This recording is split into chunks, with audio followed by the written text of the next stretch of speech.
கர்த்தராகிய இயேசு கிறிஸ்துவின் நாமத்தில் உங்கள் யாவரையும் நான் மறுபடியும் வாழ்த்துகிறேன். கர்த்தர் இந்த நாட்களிலே அநேகரை சந்தித்து கொண்டு வருகிறதை நினைத்து நாங்கள் அவருக்குள் சந்தோஷப்படுகிறோம். காரணம், எல்லா மனிதரும் மீட்படைய வேண்டும் என்பதே அவருடைய திருவிழம், அவருடைய சித்தம், அவருடைய விருப்பம். ஒரு குடும்பமும் ஒரு தனிப்பட்ட நபரும் கெட்டு போய்விடக்கூடாது என்பதில் ரொம்ப அக்கறை கடவுளுக்கு தான். எனவேதான் அவர் ஜனங்களுக்கு ஒரு பெரிய வெளிச்சத்தை கொடுத்து கொண்டிருக்கிறார். அவங்க இருளிலே சிக்கி தவிக்காத வண்ணம், இருளிலே இருக்கிற மனிதன் போகும் இடம் இன்னதென்று அவனுக்கு தெரியாது. அவன் தடவிக்கிட்டே தான் இருப்பான். அவனால போய் சேர வேண்டிய இடத்திற்கு போய் சேர முடியாது. இந்த உலகத்தை இருளும், இந்த உலகத்தின் மக்களை கார் இருளும் மூடுகிற வேளையிலே என் ஒளியை ஜனங்களுக்கு நான் தந்து அவர்கள் சீராக நடந்து போய் சேர வேண்டிய இடத்திற்கு நான் அவர்களை கொண்டு போய் சேர்க்க விரும்புகிறேன் என்பது ஆண்டவருடைய ஆசை. அதை நீங்கள் நிறைவேற்ற வேண்டும் என்பதுதான் அவர் இந்த நிகழ்ச்சி மூலமாக வலியுறுத்துகிற ஒரு காரியம். எனவே நீங்க இந்த புரோகிராம்களை பார்க்கும் பொழுது, இந்த தேசத்திற்காய் கதறுவோம் புரோகிராம் பார்க்கும்போது, நீங்க தயவு செய்து ஒரு திறந்த மனதோட இருக்கணும். இது வரைக்கும் நீங்க இதெல்லாமோ உங்களுடைய மண்டையில இருக்கும். எப்படிப்பட்ட ஒரு காலகட்டத்தில் நீங்க இதுவரைக்கும் வாழ்ந்திருப்பீங்க, அது எல்லாவற்றையும் நீங்க கொஞ்சம் ஒதுக்கி வச்சுட்டு உண்மை என்ன என்று நீங்க கணக்கு போட ஆரம்பிச்சீங்கன்னா நிச்சயமாக நீங்கள் அந்த உண்மையை கண்டுகொள்வீர்கள்.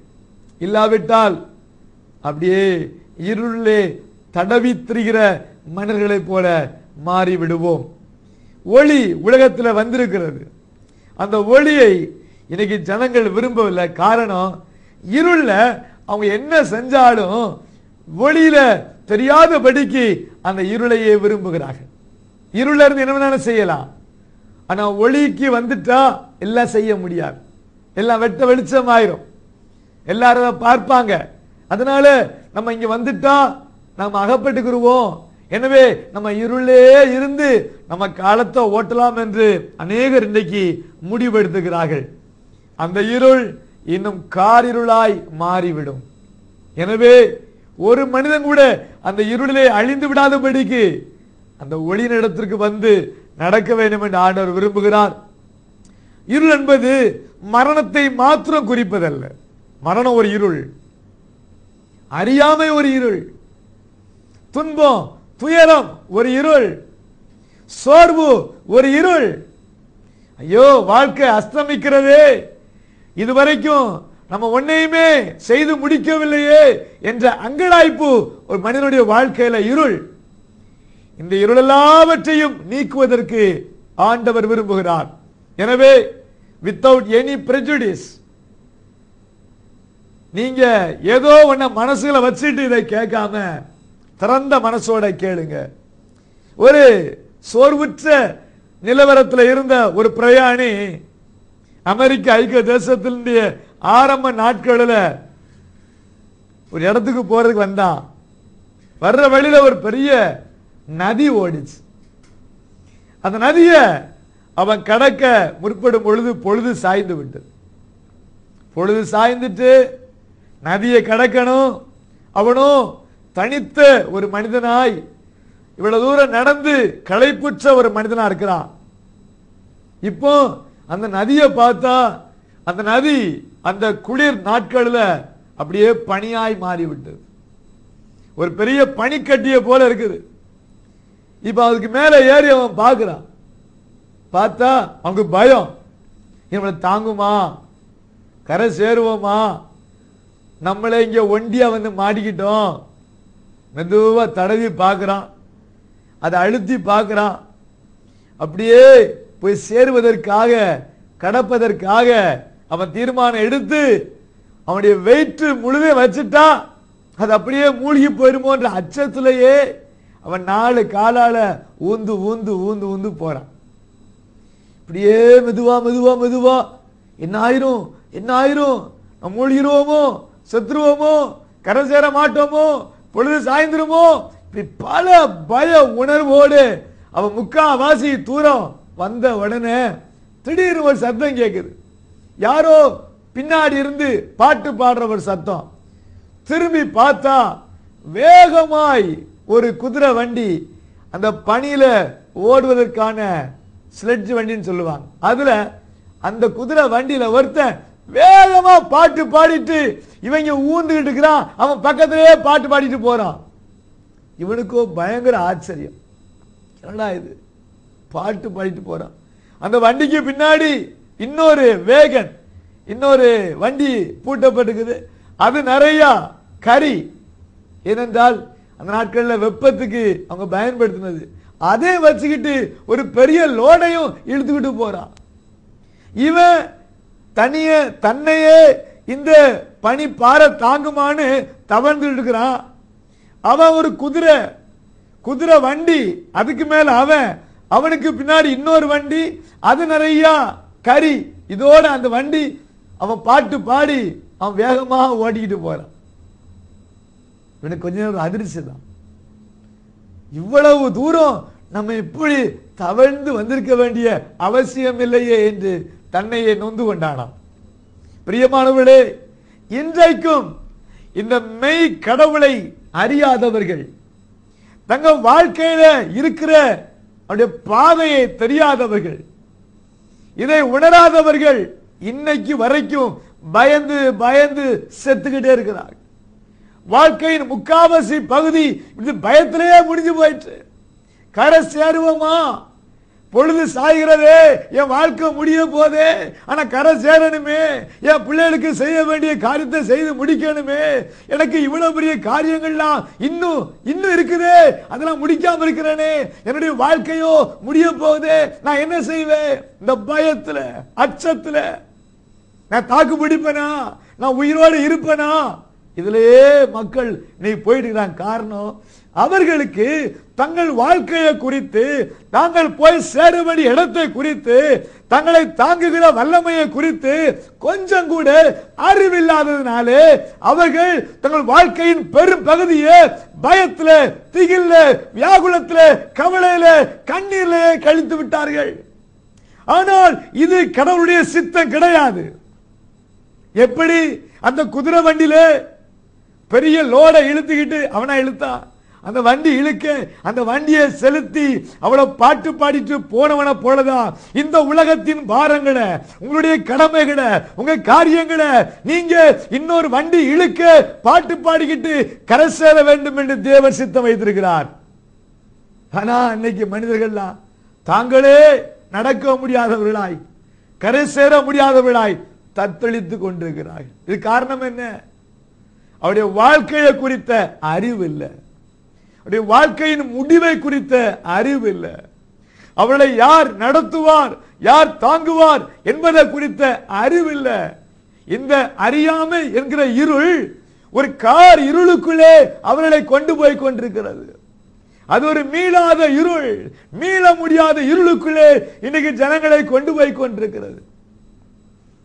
நான் இதுக்கு பைபிள்ல விட இருக்குதா அப்படின்னு தேடி பார்த்தேன். எங்க ஆண்டவரே இந்த மக்களை ரொம்ப நேசிக்கிறீரு, பைபிள்ல என்ன இருக்குது பார்த்தா, இன்றைக்கு இருக்கிற சூழ்நிலையை அப்படியே படம் பிடித்து காட்டுவது போல ஒரு பைபிள்ல ஒரு சம்பவத்தை நான் வாசித்தேன். நம்ம எல்லாருக்கும் ஓரளவுக்கு தெரிந்திருக்கிற பிரகாரமாய் இயேசு கிறிஸ்துவை அநேகர் பின்பற்றினார்கள். அதுல ஒரு மனிதர் பேர் பவுல். அவருடைய இயற்பெயர் சவுல். இயேசு கிறிஸ்துவை சந்திக்கிறதுக்கு முன்பாக அவர் சவுல், இயேசு கிறிஸ்துவை சந்தித்த பிற்பாடு அவர் பவுல். சவுல் என்றால் பெரியவன் என்ற அர்த்தம். சவுல் என்றால் பெரியவன், a big man. பவுல் என்றால் சிறியவன் என்ற அர்த்தம். அதைத்தான் கத்தோலிக்க மொழியாக்கத்திலே பவுல் என்று போடாமல் அந்த சிறியவன் என்று பொருள்படும் வகையில சின்னப்பர் என்று எழுதப்பட்டிருக்கிறது. அது சரியான மொழியாக்கம், சிறியவன். இயேசு கிறிஸ்துவை சந்தித்த பிற்பாடு நான் நினைச்சுக்கிட்டு இருந்தேன் பெரியவன், ஆனா இப்பதான் தெரியுது நான் ரொம்ப சின்னவன், என்னை நடத்துகிற ஆண்டவர் பெரியவர் என்று உணர்ந்த ஒரு மனிதன் தன்னுடைய வாழ்க்கையில ஏற்பட்ட இந்த பெரிய மாற்றத்தை எல்லாருக்கும் போய் சொல்லணும். தன்னுடைய பலத்தால எதையும் சாதித்து விடலாம் என்று நினைத்த ஒரு மனிதனுடைய வாழ்க்கையை கடவுள் சந்தித்த பிற்பாடு எப்படி அவர் மாறினார் என்பதை எல்லாருக்கும் போய் சொல்லணும். அவர் பிரயாணப்பட்டு போகும் பொழுது கிரேக்க நாடு கிரீஸ், இன்றைக்கு கிரீஸ், அதனுடைய தலைநகர் ஏதென்ஸ், அந்த நகரத்துக்கு வந்தார். அந்த நகரத்திலே அவர் சில காட்சிகளை பார்த்தார். அந்த காட்சிகளை இப்ப நான் சொல்ல போறேன். இது எங்க இருக்குன்னா அப்போஸ்தலருடைய பணி, ஆக்ட்ஸ் ஆஃப் தி அப்போஸ்டல்ஸ். இந்த இயேசுவை பின்பற்றின ஒரு மனிதனுடைய வாழ்க்கையில ஏற்பட்டதெல்லாம் இங்க எழுதப்பட்டிருக்கிறது. கிபி 50ஆம் ஆண்டிலே, நமக்கு முன்னாடி 1950 ஆண்டுகளுக்கு முன்னாடி எழுதப்பட்ட காரியங்கள் நம்ம கையில் இன்னைக்கு ரெக்கார்டா இருக்குது, ரிட்டனா இருக்குது. அதிலே அவர் ஏதென்ஸ் என்ற ஒரு நகரத்தை போய் பார்த்தார். ஏதென்ஸ் நகரம் கிரேக்க நாட்டின் தலைநகரம். அது தத்துவ ஞானிகளால் நிறைந்த ஒரு நகரம். இன்றைக்கு கிரேக்க நாட்டினுடைய தத்துவ ஞானிகள் உலக பிரசித்தி பெற்றவர்கள். அவங்களுக்கு வேலையே அதான், எல்லா தத்துவங்களையும் டிஸ்கஸ் பண்றதுதான். தங்களை ரொம்ப பெரிய ஞானிகள் நினைத்து கொண்டவர்கள். அவங்களுக்கு மிஞ்சின தத்துவம் உலகத்திலே இல்லை என்று சாதித்தவர்கள். அந்த நாட்டுக்கு, அந்த நகரத்திற்கு இந்த சின்னப்பர், இந்த பவுல் போன பொழுது அவரை சில காரியங்கள் அதிர்ச்சிக்கு உள்ளாக்கின. என்னன்னு பார்த்தா, அந்த நகரத்தை எங்கு பார்த்தாலும் சிலைகள். ஒவ்வொரு சிலையாய் போய் பார்த்தார். பார்த்தா அந்த சிலைகளுக்கெல்லாம் ஒரு பேர், ஒவ்வொன்றும் ஒரு கடவுள். எதுக்கெல்லாம் கடவுள்? இயற்கைக்கு ஒரு கடவுள், சண்டைக்கு ஒரு கடவுள், வியாபாரத்திற்கு ஒரு கடவுள், இப்படி பல கடவுள்கள். அந்த நகரத்தை சுத்திலும் கடவுள்களுடைய சிலைகள். அதெல்லாம் பார்த்து ஆச்சரியப்பட்டவர் எல்லாத்தையும் ஒவ்வொன்றையா பார்த்துக்கிட்டு வரார்.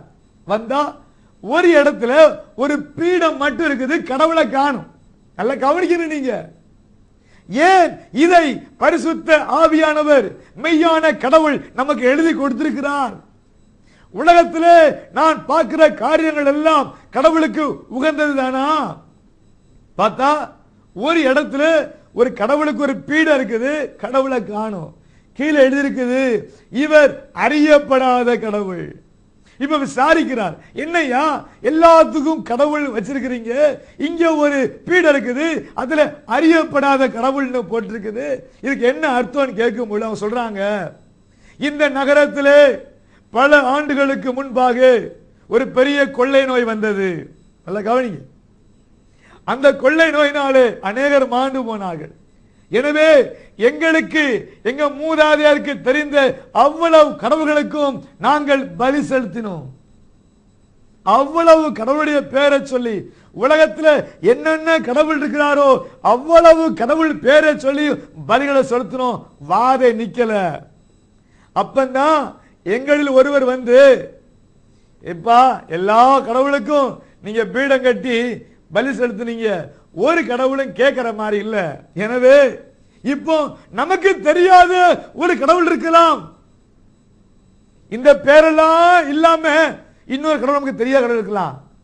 அவர் ஒருவேளை உண்மையான கடவுளா இருந்தா, எனவே தெரியாத கடவுள் என்று சொல்லி ஒரு பீடத்தை கட்டு, அவரை பற்றி நமக்கு எந்த அறிவு இல்லாததுனால எதையும் வைக்காத.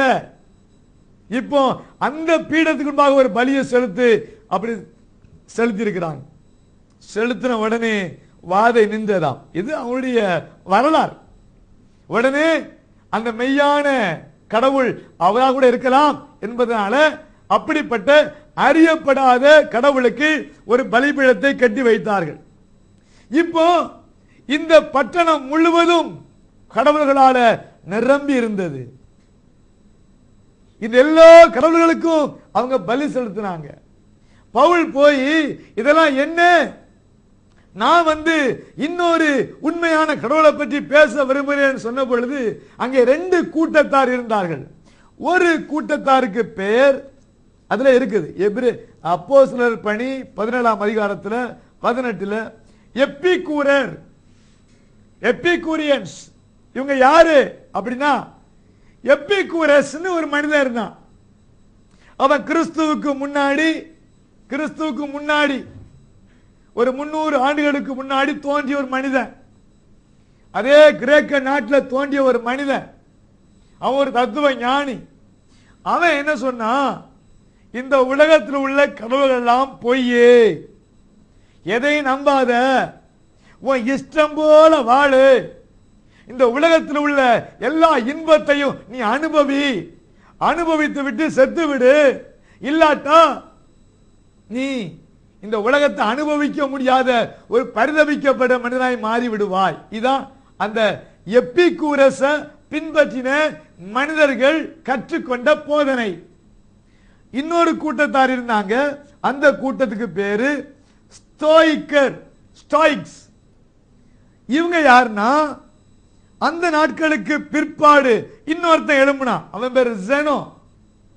அவன் சொன்னா, ஐயோ எப்பிகூரஸ் சொன்னது பெரிய தப்பு, இப்போ நம்ம உண்மையிலே பல கடவுள்கள் இருக்கிறாங்க, அந்த கடவுள்லாம் கோபப்பட்டுருவாங்க, எனவே நாம் அந்த கடவுளுக்கு பயந்து நடக்கணும். ஆனாலும் அந்த கடவுள்களாம் சேர்ந்து நமக்கு ஒரு விதியை நியமிக்கிறார்கள், அந்த விதிதான் நம்ம வாழ்க்கையில் அப்படியே நடக்கும். எனவே இந்த விதியை மதியால வெல்லணும்னா ஒரு மனிதன் சந்தோஷப்படக்கூடாது, துக்கப்படக்கூடாது, சோர்ந்து போகக்கூடாது, கவலை அடையக்கூடாது, மகிழ்ச்சியாக இருக்கக்கூடாது.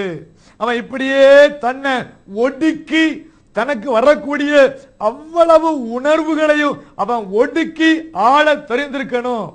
அப்படிப்பட்டவன் தான் இந்த பூமியில நிம்மதியா வாழ முடியும் என்று இந்த ஸ்டாயிக்ஸ் இவங்க சொன்னாங்க. இப்ப 2 கூட்டத்தார் இருந்தாங்க. ஒரு கூட்டத்தார் இஷ்டம் போல வாழியா, இன்னொரு கூட்டத்தார் இல்ல, நம்ம தவம் செய்யணும், நம்ம இப்படி கட்டுப்பாடோட வாழணும், நம்ம சிரிக்க கூடாது, நம்ம அழக்கூடாது, நம்ம மனுஷரோட இருக்க கூடாது, எங்கேயாவது போய் ஒளிஞ்சுக்கிறணும், இவங்களோட சேர்ந்து வாழ்ந்தோம்னா சரியா வராது, நம்முடைய வாழ்க்கையை அடக்கி ஆளணும், ஐம்புலங்களை அடக்கி ஆளணும், அதற்கு நம்ம பல முயற்சிகளை எடுக்கணும். இப்படி கூட தான் இருந்தா. இன்னைக்கு உள்ள உலகத்தை பார்த்தீங்கன்னா நீங்க கிட்டத்தட்ட இந்த சீன்ஸ் எல்லாம் பார்க்கலாம். நான் யாரையும் குற்றப்படுத்துவதற்காக பேசல.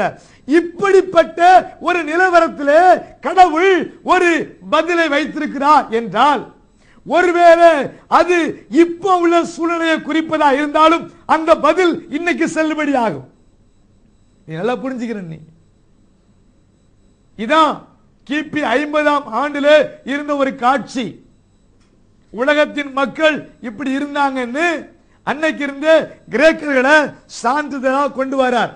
சரி, இப்போ இந்த கூட்டத்தார் என்ன செஞ்சாங்க அப்படின்னா, they were always for something novel. There was a quest for novelty. நூதனமா ஏதாவது கிடைக்குமா, நூதனமா யாராவது பேசுவாங்களா, இதான் அவனுடைய பொழுதுபோக்கே. நூதனமானதையே கேட்கணும், புதுசு புதுசா கேட்கணும். எவனாவது ஏதாவது ஒரு புது தத்துவத்தை கொண்டு விடுவான், அதைத்தான் அவங்க அதை ஏற்றுக்கொள்றதுக்கு ஏதுவா இருக்குதான்னு ஆராய்ந்து, இதான் அந்த மனிதனுடைய நோக்கமா இருந்தது. The quest for novelty overshadowed the real search for reality. உண்மையே அவங்க தேடுவத இது அப்படியே மூடி மறைச்சிட்டு புதுசு புதுசா நூதனமா உன்னை தெரிந்து கொள்ளணும் விரும்பினாங்களே ஒழிய உண்மையை தெரிந்து கொள்ள விரும்பல. இப்ப என்ன செய்யறாங்கன்னா, இந்த பவுலை பிடிச்சிட்டாங்க எல்லாரும்.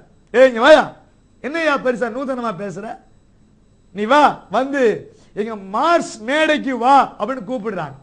இது ஒவ்வொன்றுக்கு அர்த்தம் இருக்குது, ஒவ்வொரு காரியத்திலையும் ஒண்ணு மறைந்து இருக்கிறது. அதான் இவ்வளவு விளக்கமா சொல்லிட்டு வர்றேன். அப்போஸ்தலர் பணி 17ஆம் அதிகாரத்தில் சொல்லப்பட்ட ஒவ்வொன்றுக்கும் ஒரு அர்த்தம் இல்லாம ஆண்டவர் எழுதி தரல. ஏன் அங்க வச்சு பேசிருக்கலாமே, இப்போ ஏன் மார்ஸ் மேடை என்ற ஒரு இடத்துக்கு அவங்க பலாத்காரமா பவுலை எழுதிட்டு போறாங்க? சின்னப்பரை கொண்டு போறாங்க, அங்க வச்சு பேசுவோம். இப்போ மார்ஸ் மேடைனா என்ன? இதை கேட்டா நீங்க காலாகாலத்துக்கு சிரிச்சுக்கிட்டே இருப்பீங்க. ஆனால் அதுல ஒரு பெரிய அர்த்தம் இருக்கிறது. இன்றைக்கும் இந்த உலகத்தை மோசம் போக்குவதற்கு சாத்தான் பல விதத்தில் வேலை செய்கிறார். ஜனங்களை எந்த அளவுக்கு அறியாமையில வைக்கணுமோ அந்த அளவுக்கு அறியாமலை வைத்து அவங்களை இருட்டில் வச்சு அப்படி இருட்டிலே கொண்டு போய் தள்ளுறதுக்கு அவன் திட்டம் போடுகிறான். இந்த பிரசங்கத்தை நீங்க இந்த ராத்திரி வேளையில கேட்டுக்கிட்டு இருக்கிறீங்கன்னா, ஆண்டவர் இன்றைக்கு இந்த இருளை நீக்கி உங்க வாழ்க்கையில, உங்க குடும்பத்தில, உங்க பாதையில ஒரு ஒளியை இப்பொழுது கொடுக்க போகிறார். சர்வ நிச்சயத்தோடு சொல்கிறேன். ஏனென்றால் இன்றைக்கு இருந்த உலகத்தை போலதான் அன்றைக்கும் இருந்தது. ஆனால் அதுக்கு நடுவுல ஒரு விமோசனம் இழுத்துட்டு போறாங்க. மார்ஸ் மேடை கொண்டு போறாங்க. ஏன் மார்ஸ் மேடை? வாயா, மார்ஸ் மேடைக்கு வாயா.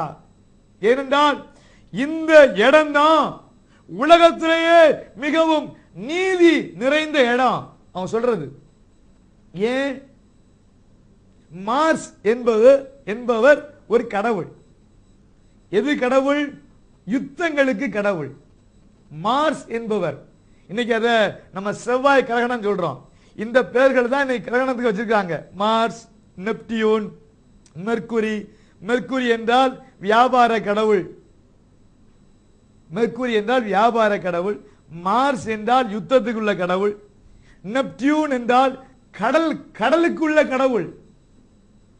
காட் ஆஃப் த சீ. இதெல்லாம் நீங்க தெரிஞ்சிருக்கணும். இப்போ ஒரு நாள் என்ன நடந்துச்சா? இந்த நெப்டியூனுக்கும் இந்த மார்ஸுக்கும், கடலுடைய கடவுளுக்கும் யுத்தங்களின் கடவுளுக்கும் ஒரு சின்ன தகராறாம். அதுல இந்த யுத்தங்களின் கடவுளாகிய மார்ஸ் நெப்டியூனுடைய மகனை கொண்டு போட்டுருவாராம். நல்லா கவனிங்க நீங்க. இதான் அவங்களுடைய தத்துவம். கொண்டு போட்டுருவாராம். கொண்டு போட்ட உடனே இந்த ரெண்டு கடவுளுக்கும் வந்த பிரச்சனை இப்போ ஒரு கோர்ட்டுக்கு வருது. அதுதான் இந்த மேடையில நடந்த ஒரு பயங்கரமான நீதிமன்றம். இப்ப இதுக்கு நீதிபதிகள் யாருன்னா 10 கடவுள்கள். 10 கடவுளை சேர்ந்து 2 கடவுளை ட்ரை பண்றாங்க. இங்க இதுல யார் தப்பு பண்ணிருக்கிறா? அதுல இந்த யுத்த கடவுள் தான் செய்தது தப்பு இல்லை என்று நிரூபித்தபடினாலே அந்த குன்றுக்கு மார்ஸ் குன்று என்று பெயர் வைத்திருக்கிறார்கள். இது எங்க போய் சொல்ல? ஒரு கடவுள் இன்னொரு கடவுளுடைய பிள்ளையை கொண்டு போட்டுட்டாரா? இப்ப 2 கடவுள்ல யாரு குற்றவாளி யார் நிரபராதின்னு அதை நிரூபிக்க ஒரு நீதிமன்றம். அந்த நீதிமன்றம் இந்த மலைக்கு மேல, இந்த ஹில்லோக்கு மேல, இதுல அந்த பெஞ்சில 10 நீதிபதிகள் யாருன்னா இன்னும் வேற பிரசித்தி பெற்ற கடவுள்கள் எல்லாம் நியாயம் விசாரிச்சு இந்த மார்ஸ்ங்கிற கடவுளை நீ குற்றம் செய்யலன்னு நிரபராதி ஆக்கிடுறாங்க. இப்போ அதுக்கு பக்கத்துல இன்னொரு ஒரு கோவில் இருக்குது. அந்த கோவிலுக்கு பேரு பாதாளத்தின் கடவுள் கோவில். அந்த அந்த அந்த கோவில்ல உள்ள கடவுளுடைய பார்த்துக்கிட்டு இருக்கிறாரு. நீ தப்பு பண்ண அப்படின்னா அந்த பாதாளத்தின் கடவுள் உன்னை இழுத்து பாதாளத்துல கொண்டு போய் அவரோட வச்சுக்கிடுவாரு. பாதாளத்துக்கு ஒரு கடவுள், பரலோகத்துக்கு ஒரு கடவுள், வியாபாரத்துக்கு ஒரு கடவுள், கடலுக்கு ஒரு கடவுள், யுத்தத்துக்கு ஒரு கடவுள், நேச்சருக்கு இயற்கைக்கு ஒரு கடவுள். இப்படி எவ்வளவோ கடவுள்கள். பாத்தீங்களா? இதா உண்மை. நான் அப்படியே உங்களுக்கு வரலாற்றில இருந்து எடுத்து பேசிக்கிட்டு இருக்கிறேன்.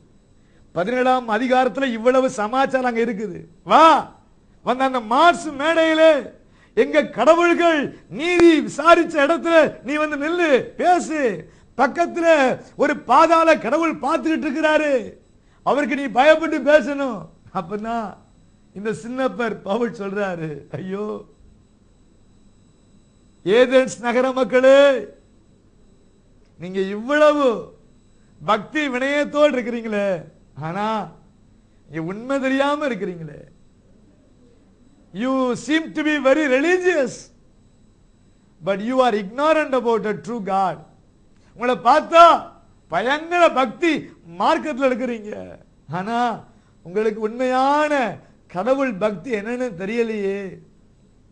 இதான் உங்களுடைய வரலாறா? இதான் உங்க தத்துவங்களா? இதான் உங்க நம்பிக்கையா? இப்போ இந்த அறியப்படாத கடவுள், அன்னோன் கடவுள் என்று ஒரு கடவுளுக்கு நீங்க தெரியாமலே ஒரு வழிபாடை செய்துகிட்டு இருக்கிறீங்களே, அந்த கடவுளை பற்றி பேசுறேன் கேளுங்க என்று சொல்லி அந்த கடவுளை குறித்து வர்ணிக்கிறார். இப்போ இங்கதான் நீங்க இன்னைக்கு ராத்திரி ஒரு முடிவுக்கு வரணும். இந்த அறியப்படாத கடவுள், இந்த உண்மையான கடவுள் எப்படிப்பட்டவர்? நீங்க இன்னைக்கு வழிபட்டு கொண்டிருக்கிற கடவுள் எத்தன்மை வாய்ந்தவர்? இந்த உண்மையான கடவுளை நீங்க கும்பிடுறீங்களா? அப்படி என்றால் உங்க வாழ்க்கையில இருள் இருக்காது, உங்க வாழ்க்கையில பயம் இருக்காது, உங்க வாழ்க்கையில இப்படி சூரியன் அஸ்தமிக்கும் பொழுது நீங்க ஊந்து ஊந்து போயிட்டு இருக்க மாட்டீங்க. உங்க வாழ்க்கையில ஒரு நிச்சயம் இருக்கும், உங்க வாழ்க்கையில ஒரு நம்பிக்கை இருக்கும், உங்க வாழ்க்கையில ஒரு தைரியம் இருக்கும், உங்க வாழ்க்கையில முடிவை குறித்து யாரும் உங்களை சேதப்படுத்தவோ பயமுறுத்தவோ முடியாதபடிக்கு உங்க வாழ்க்கை அமைந்திருக்கும். இப்ப நான் சொல்லக்கூடிய அந்த கடவுள் எப்படிப்பட்டவர்? இந்த தெரியாத கடவுள் யார் என்பதை இந்த பவுல் சொல்லுகிறார், இந்த சின்னப்ப சொல்லுகிறார். நான் கத்தோலிக்க மொழிபெயர்ப்பிலிருந்து நான் வாசிக்கிறேன். இது ரொம்ப ரொம்ப தெளிவா இருக்குது, ரொம்ப எளிமையா இருக்கு, புரிஞ்சுக்கிறதுக்கு ரொம்ப எளிமையா இருக்கு. அதனால நான் இதுல இருந்து வாசிக்கிறேன். அப்போஸ்தலர் பணி 17ஆம் அதிகாரம் 22ஆம் வசனத்துல சின்னப்பர் 23ஆம் வசனத்துல நாம் அறியாத தெய்வம், அந்த தெய்வத்தையே உங்களுக்கு நான் அறிவிக்க போகிறேன் என்று சொல்லி இப்ப அந்த தெய்வத்தை பற்றி சொல்கிறார். இவர் உலகத்தையும் அதில் உள்ள அனைத்தையும் படைத்த கடவுள்.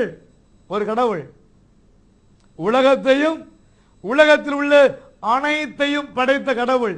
நீங்க இன்னைக்கு கும்பிடுற கடவுள் உலகத்தையும் உலகத்தில் உள்ள அனைத்தையும் படைத்த கடவுளா? டிக்கெட் சீட்டே வாங்க, இல்லைன்னா இன்னைக்கு ஒரு முடிவு எடுங்க. யார் இந்த உண்மையான கடவுள்? ஒன்று, உலகத்தையும் உலகத்தில் உள்ள அனைத்தையும் படைத்த கடவுள். 2, விண்ணுக்கும் மண்ணுக்கும் ஆண்டவர். அங்கேயும் எதை செய்ய முடியும், இங்கேயும் எதை செய்ய முடியும். அவருக்கு எங்கேயும் எதையும் செய்ய முடியும். உங்களுடைய கடவுளால எதையும் செய்ய முடியும். விண்ணுக்கும் மண்ணுக்கும் ஆண்டவர். அதனால தான் இவ்வளவு தைரியமாக நாம நமக்கு விரோதமாக எழும்புகிற சக்திகளை எதிர்த்து நிற்கிறோம். காரணம், விண்ணுக்கும் மண்ணுக்கும் ஆண்டவர் நமக்கு உதவி செய்கிறார். நாம தடவி தெரிய வேண்டிய அவசியம் இல்லை. 3வது ரொம்ப முக்கியமான பாயிண்ட், இந்த கடவுள் மனிதனின் கையால் உருவான கோவில்களில் வாழ்வதில்லை. இதை நல்லா படிச்சு பாக்குற நீங்க, நான் இங்க கப்சா விடல. உண்மையான கடவுள் அப்போஸ்தலர் பணி 17ஆம் அதிகாரத்தில் சின்னப்பர் என்ற ஒரு கடவுளுடைய மனிதனாலே சொல்லப்பட்ட வார்த்தைகள். இந்த கடவுள் மனிதன் கையால் உருவான கோவில்களிலே வாழ்வது இல்லை. மனுஷன் அவரை பிடிச்சு கொண்டு வந்து ஒரு சின்ன கட்டடத்துக்குள்ள அரெஸ்ட் பண்ண முடியாது, அவரை ஹவுஸ் அரெஸ்ட் பண்ணி வைக்க முடியாது. இதாயா கடவுள் அப்படின்னு வச்சு யாரையும் கும்பிட வைக்க முடியாது. அவர் விண்ணுக்கும் மண்ணுக்கும் ஆண்டவர். பாத்தீங்களா, நான் சொல்லல, சின்னப்பர் பவுல் கடவுளுடைய பிரதிநிதி, அவருடைய ஆவியானவரால் ஏவப்பட்டு எழுதி வைத்திருக்கிறார். இதை புரிஞ்சுக்கிறேன் நீங்க. இத முடிவை வரேன். இதுல 2 காரியம் இருக்குது. இது நான் பேசல. இந்த பைபிளை நீங்க நம்புறா இருந்தா பைபிள்ல உள்ள அவ்வளவு வாசனை நீங்க நம்பணும். இல்ல எனக்கு கொஞ்சம் போதும் மற்றதெல்லாம் எனக்கு பாதகமா இருக்குன்னா உங்களுக்கும் பைபிளுக்கும் சம்பந்தம் கிடையாது.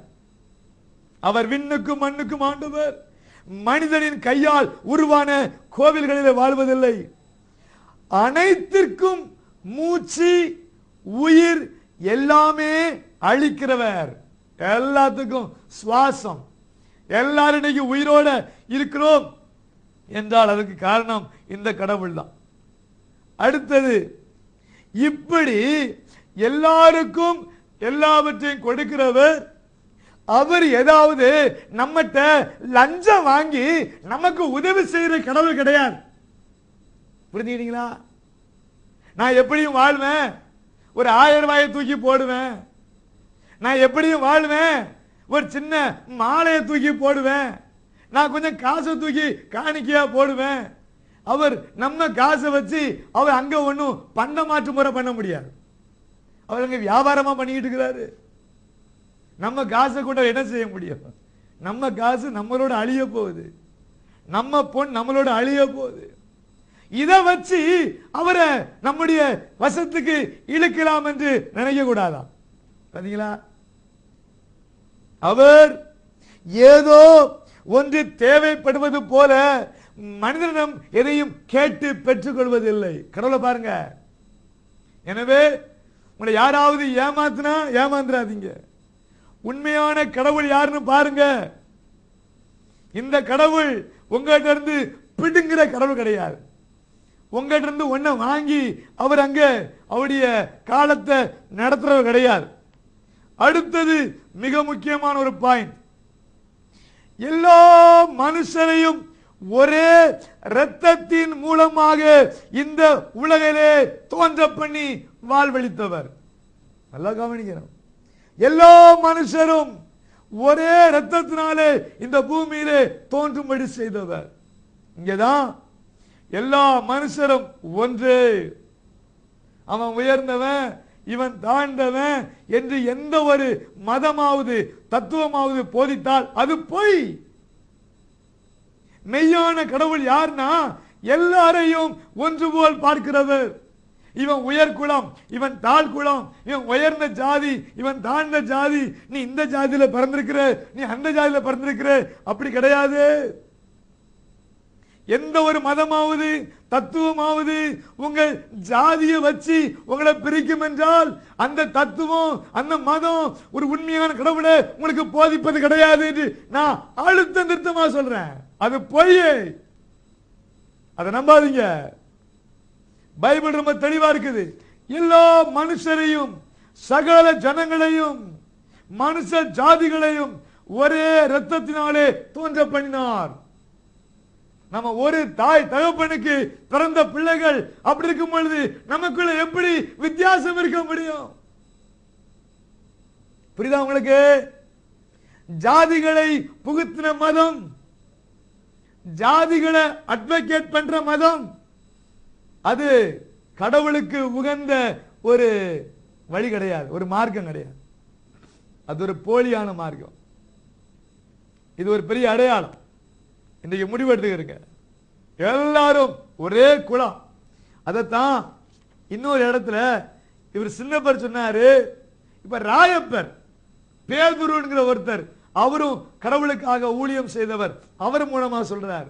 என்ன சொல்றாருன்னா, எக்குலத்தவன் ஆயினும், அப்போஸ்தலர் பணி 10ஆம் அதிகாரம் 35ஆம் வசனம், ஆக்ட்ஸ் சாப்டர் 10 verse 35, எக்குலத்தவனாயினும் இறைவனுக்கு அஞ்சி அவருக்கு ஏற்புடையதை செய்பவனே அவருக்கு உகந்தவன். பாத்தீங்களா? அவன் எங்கேயும் பிறந்திருக்கிறான், அவன் யாருக்கும் பிறந்திருக்கிறான். ஆனால் கடவுளுக்கு அஞ்சி, அவர் கொடுத்த மனசாட்சிக்கு அஞ்சி, அவருடைய சத்தத்திற்கு அஞ்சி அதுக்கு செவி கொடுத்து வாழ்பவனே அவருக்கு ஏற்புடையவன். அவன் எந்த குலமா கூட இருக்கலாம், அவன் எங்கேயும் பிறந்திருக்கலாம். ஒரே ஜாதி, ஒரே ஜாதி, ஒரே பெற்றோருக்கு பிறந்தவர்கள். இதுல இல்ல நீ அந்த ஜாதியில பிறந்திருக்கிற, நீ இந்த ஜாதியில பிறந்திருக்கிற, நீ இங்க வரக்கூடாது, நான் அங்க வரக்கூடாது, இதெல்லாம் கடவுளுடைய உபதேசம் கிடையாது. இது சாத்தானுடைய உபதேசம். அப்புறம் மனிதர்களுக்கு அவரே எல்லைகளை குறித்திருக்கிறார். அது இருக்குது. அப்படி என்றால் உங்களை இந்தியாவில், இந்த மாநிலத்தில், இந்த மாவட்டத்தில், இந்த பட்டணத்தில், இந்த கிராமத்தில் அவர் தான் நம்மை பிறக்க வைத்தார். எனவே நான் ஏன் இங்க பிறந்தேன், நான் அமெரிக்காவில் பிறந்திருக்க கூடாதா, நான் ஜப்பான்ல பிறந்திருக்க கூடாதா என்று சொல்வது தேவ தூஷணம், கடவுளை அவமதிப்பதற்கு சமம். மெய்யான கடவுள் தான் நமக்கு எல்லைகளை குறித்தவர். அது மட்டுமல்ல, காலங்களையும் முன் தீர்மானித்தவர். இந்த காலத்துல நீ இதை செய்யணும், இந்த காலத்துல உனக்கு இது கிடைக்கும் என்று காலங்களை தீர்மானித்தவர் அவர்தான். எனவே காலங்களை தீர்மானித்தவர், எல்லையை தீர்மானித்தவர், நாம இந்த பெற்றோருக்கு பிறக்கணும் தீர்மானித்தவர். எனவே சில நேரத்தில் பிள்ளைகள்லாம் இருந்திருந்து உங்களுக்கு போய் பிறந்த பாருங்க, தேவதூஷணம், கடவுளை நிந்திக்கிறீர்கள். இருந்திருந்து ஒனிய பெத்தம் பாரு, தேவதூஷணம், கடவுளை நிந்திக்கிறீர்கள். இன்னைக்கு மனம் திரும்புங்க. அதுதான் இந்த பிரசங்கம். நம்ம எவ்வளவு கடவுளை அலட்சியம் பண்றோம் பாருங்க, எவ்வளவு நிந்திக்கிறோம் பாருங்க. நமக்கு கடவுள் கொடுத்த நல்ல பெற்றோரை இகழ்றோம் பாருங்க, நம்ம கொடுத்த பிள்ளைகளை இகழ்றோம் பாருங்க, நம்ம கொடுத்த எல்லையை இகழ்றோம் பாருங்க. நான் அப்படி நல்லா இருப்பேன், இப்படி நல்லா இருப்பேன் என்று பெரிய ஆசையை சாத்தான் உள்ளுக்கு கொண்டு வந்து கடவுளை நிந்திக்க வச்சு உங்களை இருளுக்குள்ள கொண்டு போய்கிட்டு இருக்கிறான். ஜாக்கிரதை. எங்க உங்களை அவர் நட்டினாரோ அங்கே நீர் பாய்ச்சுவார், அங்கே வளரச் செய்வார், கனி கொடுக்க வைப்பார், ஆசீர்வதிப்பார். இது கடவுள் ஒருவனையும் கைவிடாத ஒரு செயல், கைவிட மாட்டார். இன்னைக்கு நீ இதெல்லாம் நீங்க நம்புங்க, ஏற்றுக்கொள்ளுங்க. மிக மிக முக்கியமானது, அவர் நம் அருகில் வந்து நமக்கு மீட்பு கொடுக்கிறவர். எப்படியா? தடவியாவது அவரை கண்டுபிடிக்கணுமா? தடவுறதுக்கு எங்க போகணும்? எவ்வளவு தூரம் போகணும் தடவுறதுக்கு? தடவியாவது கண்டுபிடிக்கிற அளவுல அவ்வளவு அருகில அவர் வந்து, இந்தாப்பா நான் தான் உனக்கு உயிரை கொடுத்த கடவுள், நான் தான் உனக்கு வாழ்வை கொடுத்த கடவுள், இதோ வந்திருக்கிறேன், என்னைய நீ பிடிச்சிக்க, நீ தடவுற தூரத்துல நான் இருக்கிறேன். இங்கதான் எந்த கடவுளாவது, எந்த சமயமாவது, எந்த மதமாவது உங்களை இந்த மைலுக்கு வா, இந்த ஊருக்கு வா, இந்த நாட்டுக்கு வா, இவ்வளவு பணத்தோட வா, நான் அங்க வந்து உன்னை மீட் பண்றேன்னு சொல்ற கடவுள் போலியான கடவுள். That God is a fraud God, fake God. அது ஒரு பொய்யான கடவுள். உண்மையான கடவுள் சொல்றார், நீ இருக்கிற இடத்துல நீ தடவியாவது கண்டுபிடிக்க உன் பக்கத்துல வருகிறேன், என்ன கண்டுபிடி, என்ன பிடித்துக்கொள், உனக்கு மீட்பு தருவதற்கு உன் அருகில வந்து நிற்கிறேன். பாத்தீங்களா? மெய்யான கடவுளுடைய குண லட்சணங்களை பற்றி பேசிக்கிட்டு இருக்கிறேன். இன்னைக்கு நீங்க வழிபடுற கடவுள் இந்த கடவுளா? இல்லை என்றால் கடவுளை மாத்துங்க. இல்ல உங்க வாழ்க்கை மாறாது. தைரியமா சொல்றேன், மாத்தி பாருங்க. நாங்க இன்னைக்கு சொல்ற இந்த கடவுள் இவ்வளவு அன்பானவரா? என்னை படைச்சு என் மேல இவ்வளவு திட்டங்களை வச்சிருக்கிறாரா? என்னை கைவிடாம காப்பாத்துவாரா? நீங்க அறியாமையில செய்யற அநேக காரியங்கள் உங்களுக்கு விபரீதங்களை கொண்டு வந்து கொண்டிருக்கிறது. அறியாமலே விஷத்தை குடிச்சா செத்து போயிடுவான், அறிஞ்சு விஷத்தை குடிச்சா செத்து போயிடுவான். இதான் கதை. நான் அறியாம இருக்கிறேன், அறியாமல் இருந்தாலும் விஷத்தை குடிச்சா மரணமே. எனவே இன்றைக்கு இதை நம்புங்கள். எங்கும் இருக்கிறவர், அவருக்குள்ளதான் நம்ம வாழ்க்கை அடங்கி இருக்கிறது.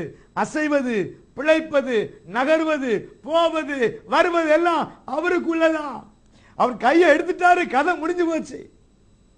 அவருடைய பாதுகாப்பு வளையத்திலிருந்து வெளியே போனா என்ன நடக்கும்னு யாருக்குமே தெரியாது. அவருக்குள்ளே பிழைப்பு. 12வது பாயிண்ட், அவர் உயிருள்ள கடவுள். இது ரொம்ப ரொம்ப முக்கியம். உயிருள்ள கடவுள் நம்மளை தூக்கி சுமப்பாரையா? உயிருள்ள கடவுள்னா அவர் படைச்ச அவர் பிள்ளைகளை தோல்ல போட்டு அவர் சுமக்கணும். நாம சுமக்க கூடாது கடவுளை. நாம ஒரு கடவுளை சுமந்தோம்னா அது ஏழாத கடவுள், அது ஒரு தெம்மாடியான கடவுள், அது ஒரு போலியான கடவுள், அது ஒரு செத்த கடவுள். எந்த கடவுள் நம்மளை தூக்கி சுமக்கிறாரோ அவர் தான் உயிருள்ள கடவுள். கடவுளை தூக்கி நம்ம சுமக்க வேண்டிய அவசியம் நொண்டியா? அவங்க கால் இல்லையா? அவரை நடக்க முடியாதா? பார்க்க முடியாதா? இவ்வளவு தூரம் எனக்கு தெரியாதா? மிக மிக முக்கியமான பாயிண்ட். இங்க சின்னப்ப சொல்லுகிறார், நாங்கள் இன்னைக்கு உங்களுக்கு போதிக்கிற அந்த தெரியாத கடவுள் யார் என்றால் உயிருள்ள கடவுள். அப்புறம் அவர் மனித வேலையாலே உண்டான கடவுள் கிடையாது. ஏதோ கல்லால, ஏதோ வெள்ளியால ஏதோ பொன்னால மனுஷன் கையால அவன் போட்டு மிதிச்சு அவன் போட்டு அடிச்சு அவன் போட்டு செதுக்கி அப்படி உண்டாக்குறவர் கடவுள் கிடையாது. கடவுள் தான் மனிதனை உண்டாக்குவார ஒழிய மனிதனால கடவுளை உண்டாக்க முடியாது. மனிதன் கடவுளை உண்டாக்க முடியும்னா அவர் கடவுளே கிடையாது. மனித யுக்திக்கு அப்பாற்பட்டவர், மனித வேலைக்கு அப்பாற்பட்டவர். சரி, இப்ப கடைசியா நான் ஒரு 2 பாயிண்ட் சொல்ல போறேன்.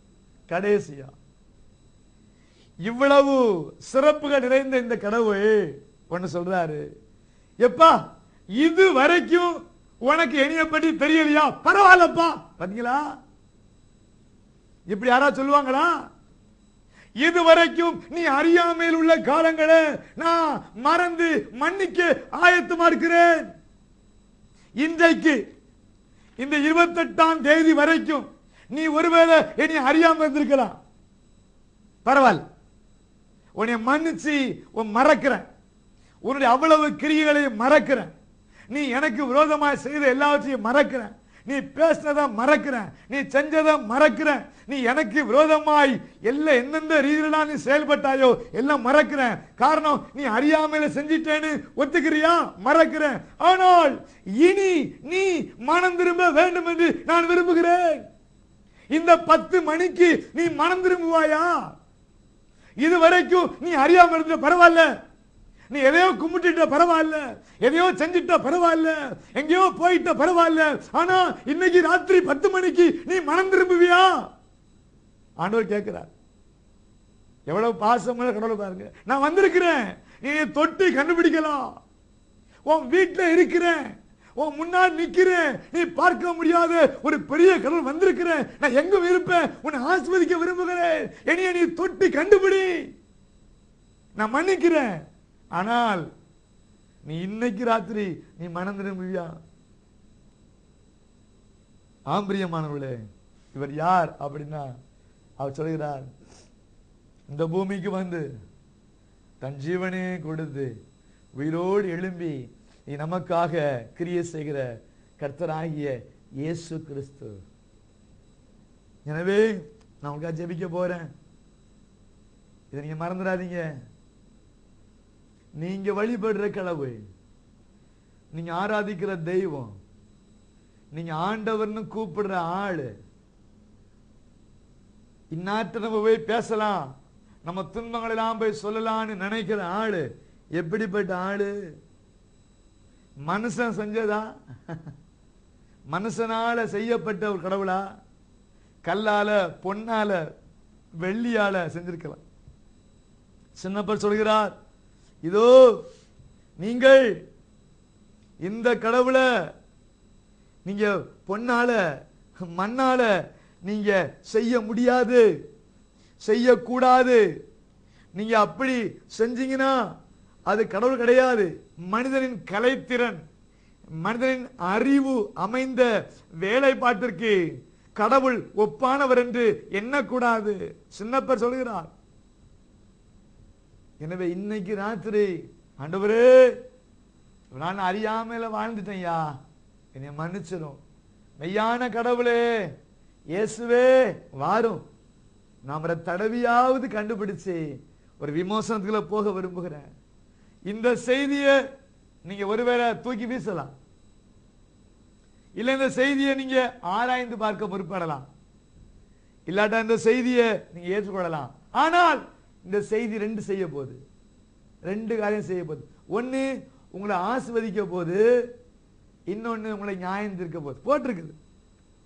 சின்னப்பர் சும்மா விடல, பவுல் சும்மா விடல. இதை சொன்ன விற்பாடு சொன்னார், இங்க பாருங்க, இதெல்லாம் கேட்டுட்டீங்க அத்தனை பட்டணத்தாரே, ஏதென்ஸ் நகர மக்களே, தத்துவ ஞானிகளே, ரொம்ப தெரிஞ்ச மெத்த படிச்ச மேதாவிகளே, நான் சொல்றேன் கேட்டீங்களா? நீங்க அறியாத கடவுள் இப்படிப்பட்ட கடவுள். இவரை தவிர நீங்க வேற யாராவது கும்பிட்டீங்கன்னா நியாய தீர்ப்புக்கு ஆளாவீங்க. இந்த கடவுளே வந்து உங்களை நியாயம் தீர்ப்பார். நீங்க அறியாத கடவுளே உங்களை வந்து நியாயம் தீர்ப்பார். எனவே இன்றைக்கு இந்த அரிய சந்தர்ப்பத்தை பயன்படுத்தி அப்படியே உங்களை ஒப்பு கொடுத்துருங்க. Don't be proud hard. ரொம்ப தெரியும் நினைக்காதீங்க. இந்த பவுல் சின்னப்ப ரொம்ப தெரிஞ்சவர், தன்னை அப்படியே தாழ்த்தினார். நான் ரொம்ப படிச்சிருக்கிறேன், எத்தனையோ காரியங்களை வாசித்திருக்கிறேன். உங்களுக்கு நான் சும்மா வந்து பிரசங்கம் பண்ணல, எல்லாத்தையும் ஆராய்ஞ்சு பார்த்து தான் பிரசங்கம் பண்ண வந்திருக்கிறேன். ஆண்டவரே, இந்த ஜனத்துக்கு ஒரு உண்மையை சொல்லுங்கப்பா. இந்த ஜனம் அப்படியே வாழ்க்கையினுடைய முக்காவாசி பகுதி அப்படியே ஊந்து ஊந்து ஊந்து இன்னும் இருளே பயத்தில் இருக்கிறாங்களே, விமோசனம் இல்லையா என்று கேட்ட பொழுது ஆண்டவர் தந்த செய்தியை தான் நான் உங்களுக்கு தத்ரூபமா பேசி கொண்டிருக்கிறேன். இதை யாரையும் காயப்படுத்துவதற்காக அல்ல, இதை யாரையும் பரிகசிப்பதற்காக அல்ல. இது கடவுளுடைய மெய்யான வார்த்தை. இது உங்களை விடுவிக்கும். ஜெபம் பண்ணுவோமா? நான் உங்களுக்காக ஜெபம் பண்றேன். இன்னைக்கு ராத்திரி ஆண்டவர் உங்களை விடுவிக்க போகிறார். என்னோடு இணைந்து முழந்தாள் படியிடுங்க. ஒருவேளை உங்களுக்கு இதை குறித்து சந்தேகங்கள் எழுப்பினா நேரில் வாங்க.